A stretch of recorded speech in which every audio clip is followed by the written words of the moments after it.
Hello everybody, back here again for another Idiot's Guide to Woodworking. And what I have here is the start of a bat house. I'm deciding to build this out of this OSB large chip particle board. It's stuff I had that I got free from stuff that I basically dumpster dove to get this stuff. Not going to last nearly as long as, say, real wood or teak or cedar, but I'm fearful of using a thing like cedar, and it's going to have live animals in it, that kind of stuff. So I figured this should last minimum, I'm going to say 5 years.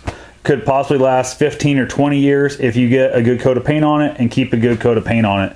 Plus, where this one's going to go and the next one I'm building are up underneath some overhangs, so there won't be hardly any weather getting on them at all. So I shouldn't have much problem with keeping these things out of the weather. I'm going to be kind of excited about not having to worry about that. But what we have here, like I said, is OSB. It's actually 5/8 inch thick. The width on this piece right here is just the width that came in my scrap, and what it actually is exactly 11 inches wide. So I went ahead and I cut the piece out. This one from overall top to bottom is going to end up being, let's make sure I get this right here, yeah, just a smidgen under 27 inches. The outside, the front piece is going to be 21 inches, so it's going to have a 6-inch gap. They say you want to have something in here for the basketball to climb on. I didn't feel like going out and buying gutter screen. I didn't have any laying around. Didn't want to mess with it. So what I've done on this piece is I set my table saw up here, and you can notice the table saw is just proud of the table. I'd say a 64th of an inch is probably all it is. And I got that, I determined that height by taking my board, I cranked it all the way down, I'd run my board across, and then if it would slide across, I'd crank it up a little more. Then it slid across, I'd crank it a little more until I got to where it came over and it hit. And once it stopped, you can see here, this thing is barely touching this board. Well, it's not going to focus for me, is it? But anyway, it's barely touching that board, and so it's, like I said, 64th of an inch at the most, but it's giving me plenty of grip. I'd done the very back board like that. All the other boards, what I'd done with it, you can kind of, I'm not sure it's going to show up here on screen. There you go, maybe. Those all have like random grooves in it, and what I done with that one, which is what I started off with, and I wanted the straighter look for the outside, is I have just a little V cutting bit here in my router, and I have it also it's just sticking up. I'd say this one's probably maybe 1/8 of an inch sticking out, but it's only at the very tip it's 1/8 of an inch, so it goes back down in.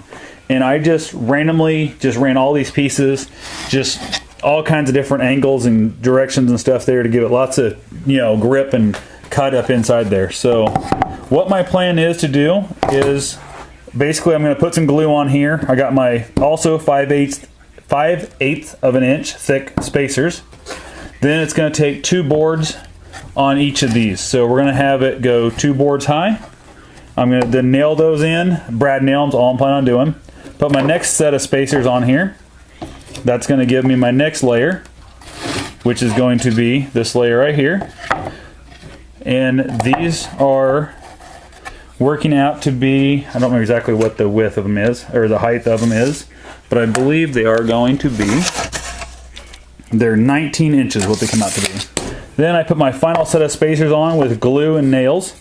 Come in here and I lay my top on it, and the front piece also has the grooves all over the inside, but the outside I left smooth of the front and the back. It's going to hold paint better, all that good stuff. And there we have the nice little overhang.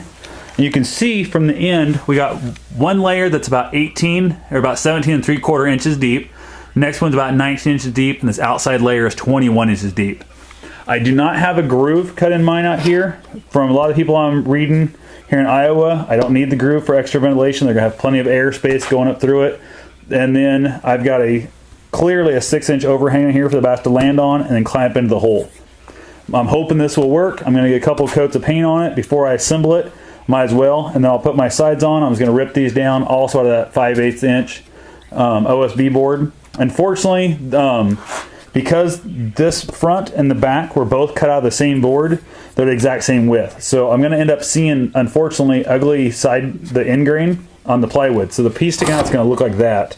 And as much as I don't like that, I haven't decided yet. I might actually cut some real wood. I've got some like 1x4 pine, something like that maybe, and cut some pieces that will run along there. And then I'll cut another 1x4 piece to go up here on the top to make my cover, and this thing will be finished. So I might go ahead and assemble it, paint it after it's put together, have it lined up completely. But that's what I have for now. I'll get back to you once I figure out what I'm going to do for my sides and my top, and we'll finish up this episode. So thank you for watching, and have yourself a safe and wonderful day.